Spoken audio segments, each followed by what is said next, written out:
I want to talk a little bit about future visioning and our strategic planning. A few years ago, we took a long look at the university, and we asked a group of people to look out and say, what's the university need to be, not next year or 5 years from now, but 35 years after our 150th birthday anniversary in 2026. And they came back with a purpose statement, and it's a really great purpose statement, and you can see it here. The University of Northern Iowa's purpose is to enrich lives, communities, and the world through the students, faculty, and staff, and alumni. They also created 3 how statements. How do we do that? How do we achieve that purpose? And briefly there we create, we empower, and we innovate. But there really, we create innovative learning environments. We empower people to engage with their communities, and we innovate solutions to the problems of the day. This vision statement and purpose and how, and the 6 why statement, the 6 what statements, what we do that lay underneath that, serve as a backbone for the next several strategic plans to tie them together.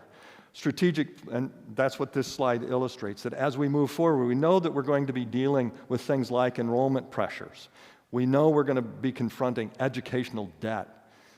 We know that we're going to be helping serve the needs of our community.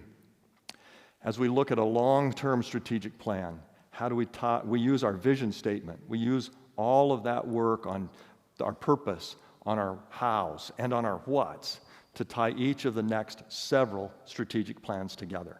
The university's Strategic Planning Coordinating Council oversees each of those strategic plans and watches this process. How are we doing on the metrics? And then hands that data to the Strategic Planning Committee to create a strategic plan. The Strategic Planning Committee met this last year, created a strategic plan after talking to people across our campus. The vision and mission statements are here. They also created a set of 4 important goals, overarching goals.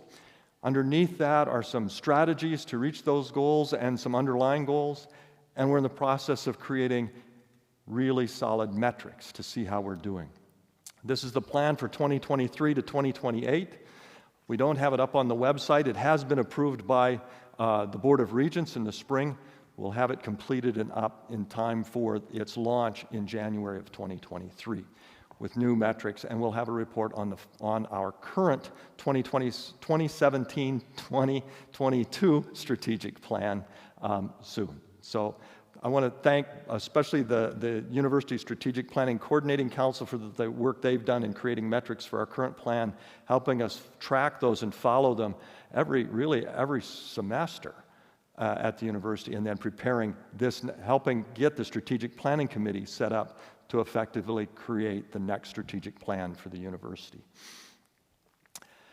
As we created that strategic plan, the strategic plan will govern everything we do and especially guide us in enrollment. And what we have created are 2 new master plans, a strategic enrollment master plan and a strategic marketing plan.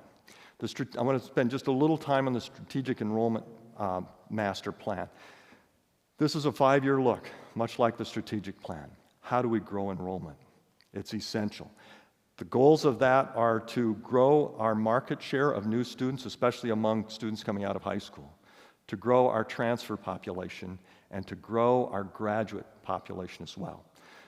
In the next 5 years, between now and 2028, to grow our freshman student population, the new entering freshmen, to 2,175 students. Number of new transfers coming in to 900. This year we're expecting 750. It's a growth from about 630 a year ago. To grow our graduate student population, new students to 350. Okay? 530, sorry about that, turn them around, 530. So you can see that it is a real step forward. We've tied it to the marketing plan.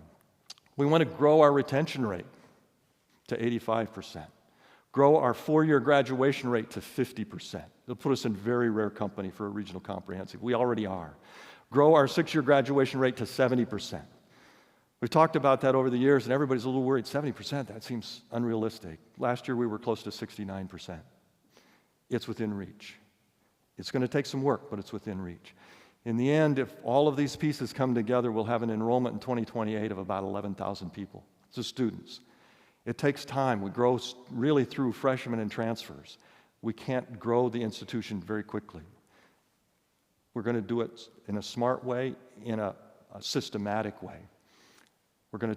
We have already tied our marketing plan to growing these enrollments, to recruiting new freshmen, to recruiting transfers, and to recruiting graduate students. But we need new programs, academic programs. We need new support programs that students can see as vital to their education here and will attract them to the university. That's why the academic positioning work is so important. We're also launching a comprehensive campaign to support these ideas. Many of you will notice, as Jose already mentioned, that we are in the process of renovating and expanding the Applied Engineering building.